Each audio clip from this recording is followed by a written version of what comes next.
Coogs house. The schedule is out for the Players Era Nil Invitational in Las Vegas, and the Houston Cougars get to see a whole lot of orange and a whole lot of cash.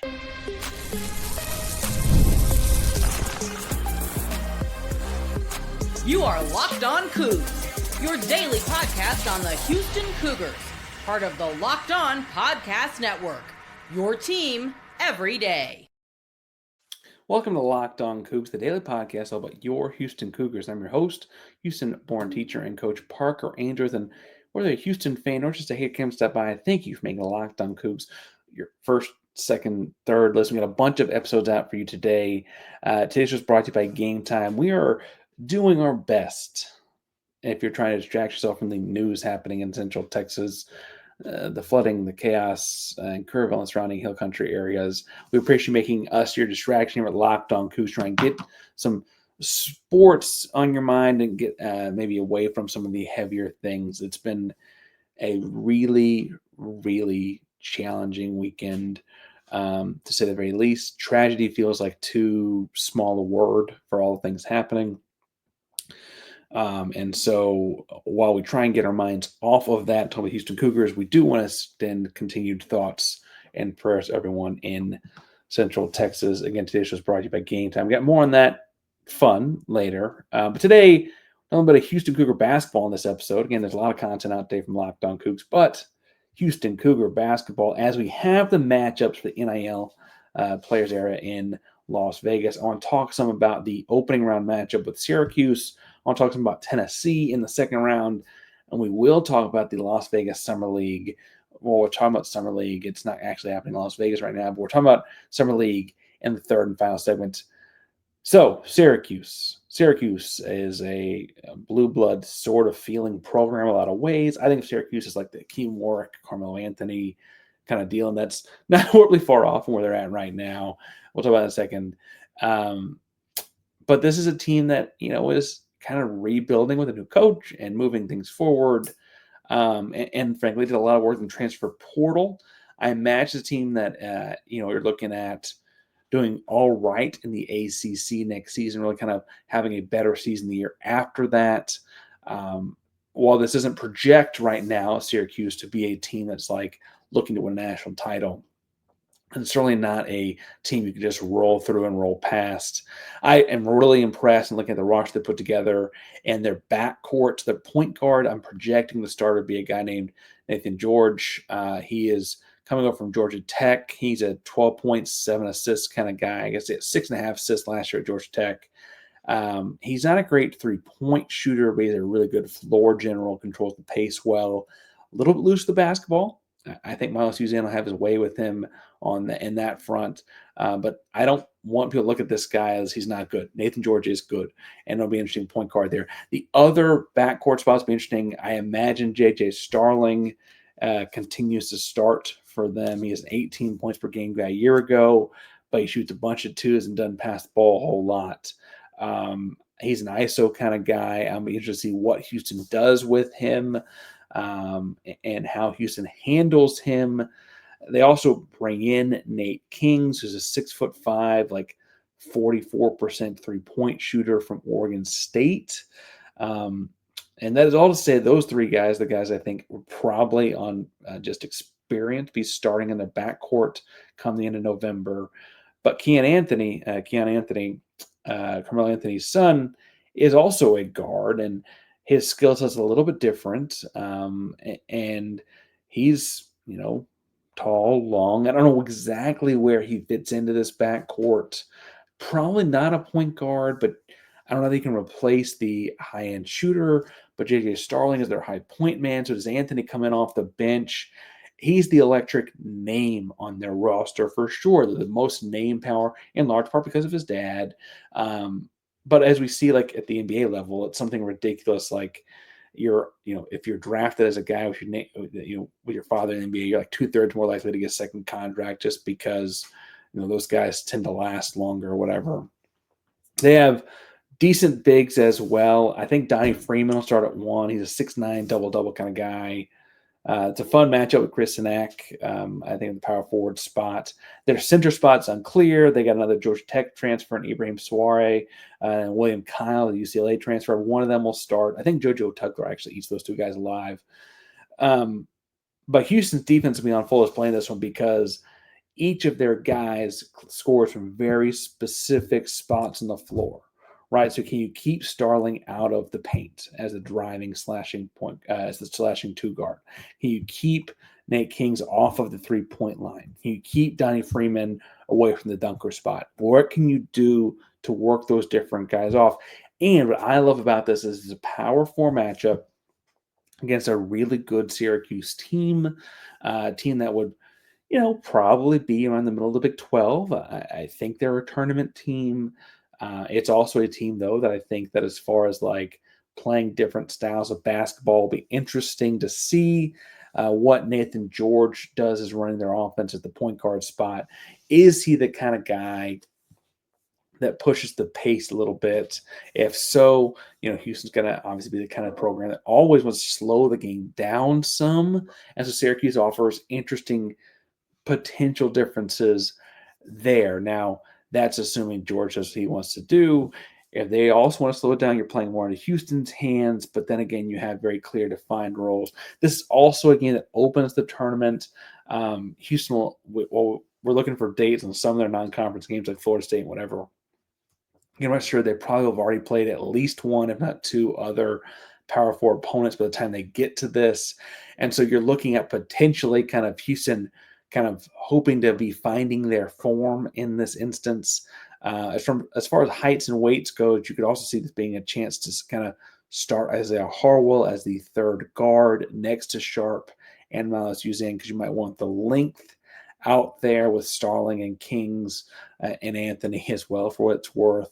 Or are you trying to speed them up a little bit, maybe play faster when used to some playing? Do you want to go with a 2-point guard look, right, with Kingston Flemings and Miles Uzan? Do you go a little bit, stronger and sturdier to kind of combat the way that some of these guys are built and go with Chase McCarty?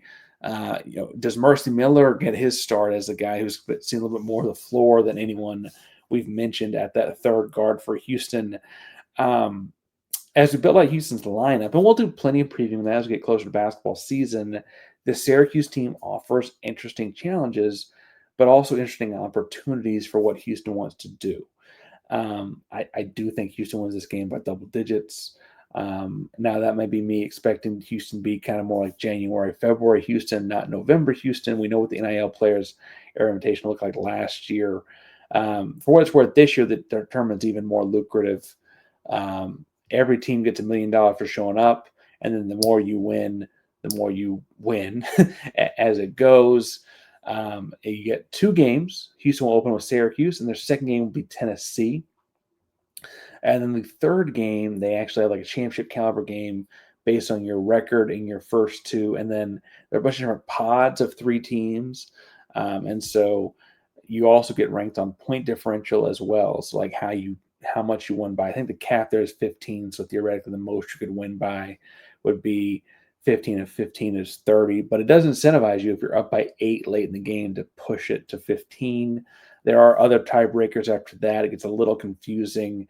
Houston's high AP ranking would help them at this point in the season, though, if they are, as we expect them to be, ranked pretty well and all that. So you kind of want to show off and show out a little bit against the Syracuse team in the first round. That more difficult one in terms of star power might be the second round matchup with Tennessee, a rematch from last year's Elite 8 game, but it's not going to look the same.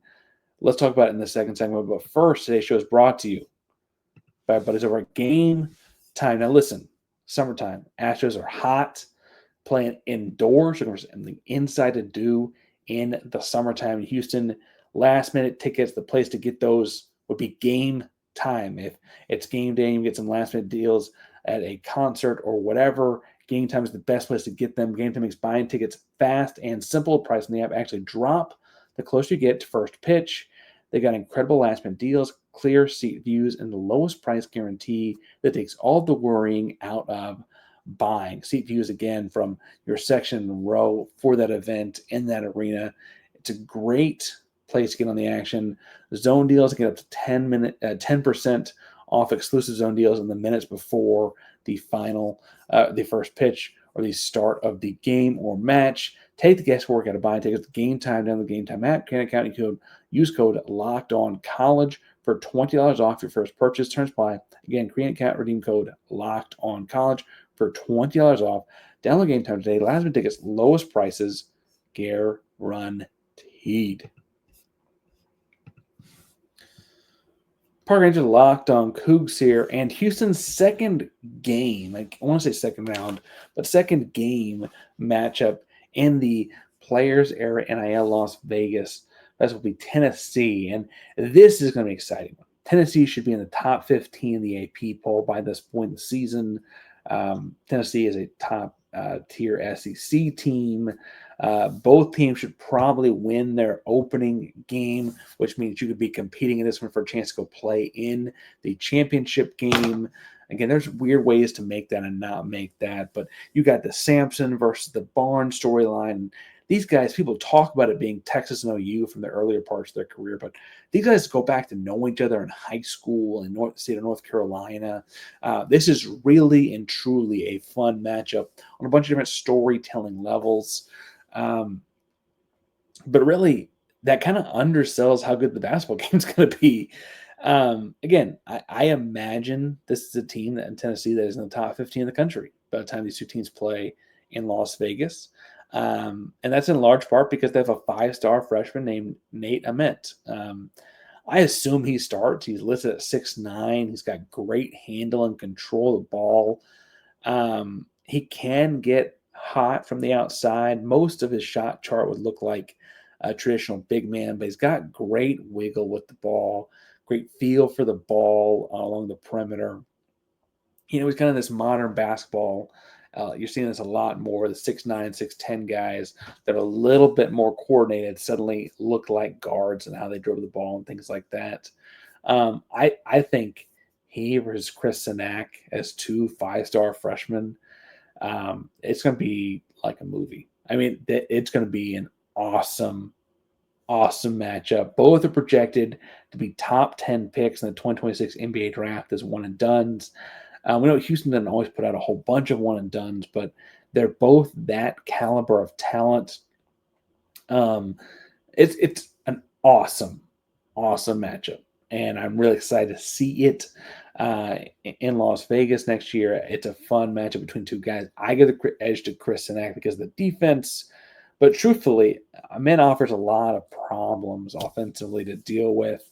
He'll be joined in the front court by Felix Capara, who was returning from there last year. He's a big bruiser type. Houston found their ways to deal with him as an offensive player. He's a really strong defensive player. He's one of the few returning guys to take note of off of last year's Elite 8 team. And frankly, I think JoJo Tugg and him had a fun matchup last year. They'll have a fun matchup again for Houston. But he's big and strong, man. He's big and strong. And he is a good defensive basketball player. No doubt about it. Houston might have to play small to kind of get him out of the lane some, which we saw them do with 4 guards last year against Tennessee. We'll see if they can do that same kind of thing maybe with Sinak out there and kind of get him out of the paint. The big difference this year, though, last year they had great point guard playing Kai Ziegler, and bluntly, Miles Suzanne had his way with him. This year, their point guard is going to be a guy named Jacoby Gillespie, who was a gigantic portal addition for Tennessee out of Maryland and that whole coaching change and follow-up they had. Maryland had a good run and still decided to change things up. Their coach took the Villanova job, and then people left. Anyway, Jacoby Gillespie ends up in Tennessee. This dude is good. Like, I am surprised he's still in college and not the pros good. I don't know how he'll run the point for them. He is a great passer. He is a great setup man. He has really good vision. At Maryland and Belmont before that, he was really asked to be more of a scorer. He can really score. He can really shoot it. He shoots over 40% from 3. He shoots a lot off the dribble too, so you can't play drop coverage and pick and roll kind of situations. he's really good basketball player, and I think Houston has got the length advantage and the size advantage, a bunch of different things, and so I'm not worried about like, oh my god, how we're going to beat these guys or whatever. But he is a very different. Like Ziegler was all speed. This Gillespie kid's smooth, and it's a very different feel for them. And now, I don't know if you can replace what Ziegler did off the floor for them. I think that any Tennessee person you talk to would talk about how like he was this like culture guy for what Tennessee was doing. A lot of respect for what Barnes does as a head coach, and so he needed those kinds of guys in his locker room.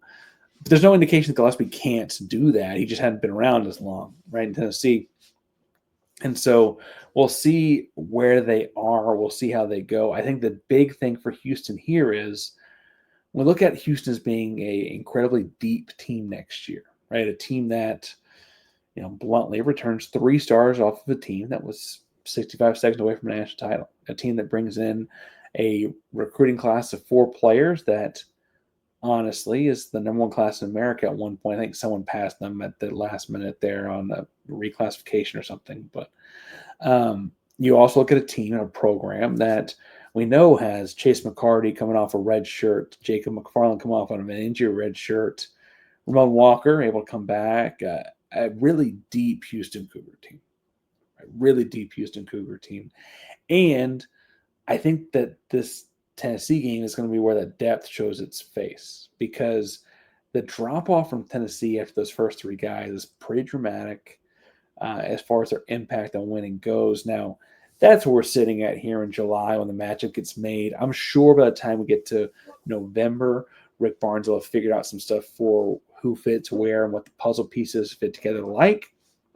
However, as I sit here in July, I think that's going to be a big part of Houston wants to win that game and get into the potential title game of the Players Era tournament. Now, I say tournament because it's kind of a weird tournament, the way they place in the title game. You're going to want to beat them by a sizable amount of points because, again, point differential plays a role here. And what's interesting is with Houston playing Tennessee, those are 2 teams that play ugly, stick in the mud, slow. There might not be enough I say there might not be enough possessions to win by 15 or more points. That certainly wasn't the case in the Elite 8 game last year. So maybe I don't know what I'm talking about. But and looking at next year's game, I worry that there might not be enough possessions to beat a very good Tennessee team by the maximum amount of points to get to the title game of this thing, right? Now, honestly, the Houston Cougar basketball program is $1 million in NIL just for showing up. And if they make it to play in the title game, I think that's up to another $1 million to redivide up the schools, divide up the NIL money amongst themselves. Once you get it, I don't know how this passed through Deloitte. That's not my job. I will say whenever that all happens, we'll probably talk about whatever the fallout of that is. But I do think that Houston's got a fun pair of matchups to open it up. Syracuse, Tennessee. Do I wish it was a team we didn't just play in the tournament? Yeah. Is this team going to look like that team? No. I think that adds to the fun. The logo is the same. The coach is the same. So, that's fine. But I think it's going to be a fun couple games in November to talk through. And a fun couple games in November to watch. And so without knowing who the third opponent is, because the first 2 games have to happen for everybody for that to work out, and no one's going to know till like this night of the second game who Houston's opponent would be. It is going to be interesting to see how things go. I want to talk about more recent former Cougars that are playing in the Summer League right now. In the third and final segment, let's talk some about Summer League and Coug alumni. But first,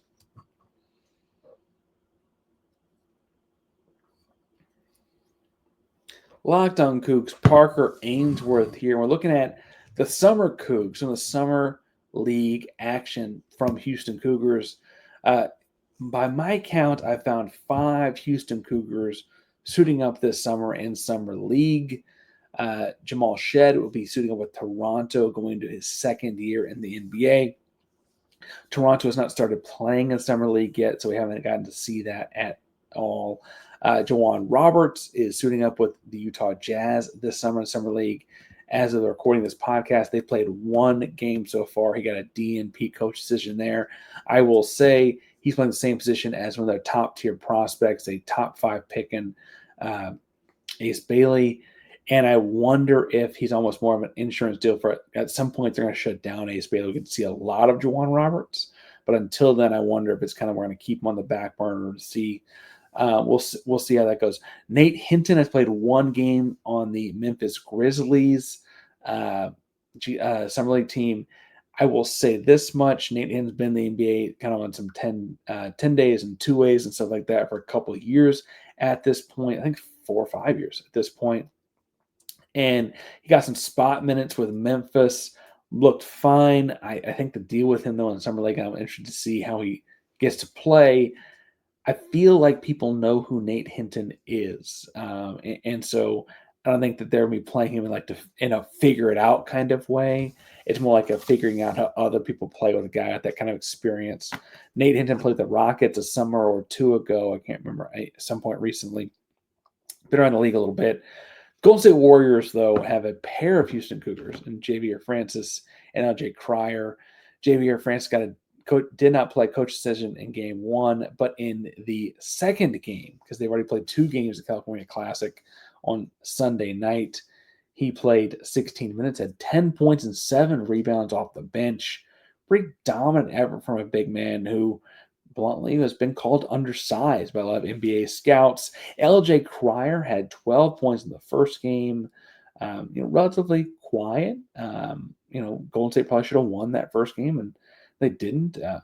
But he had 19 points, including a stretch where he hit 4 threes in a row in game 2. Shot the ball exceptionally well, played out the spacing really well. What's interesting to me about LJ Cryer in both these games, though, is that he's actually been holding up pretty well defensively.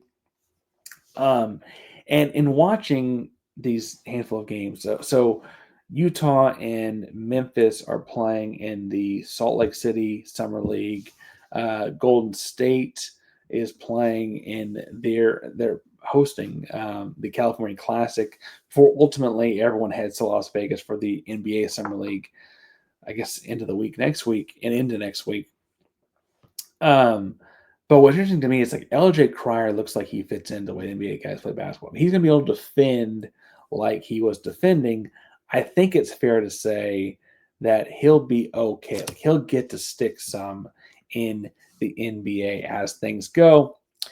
And so I think that that's an important thing to keep an eye on. Now, Francis being able to play as a true big will be interesting as his development goes, because the big knock on him was those measurable things that made it feel like he could not be a big guy. Juwan Roberts, when he gets his chance, will be interesting too, because it's the same kind of thing to me. NBA is a league that's a lot about measurables, and he typically has not had them at an NBA level. But we know what he can do, and we know he does a lot of things that the NBA values, guards a bunch of positions and stuff like that. So what he does will be interesting. We'll also talk about what Jamal Shead does when the Raptors get going in Las Vegas. I think Jamal Shead is going to have a big spoiler alert.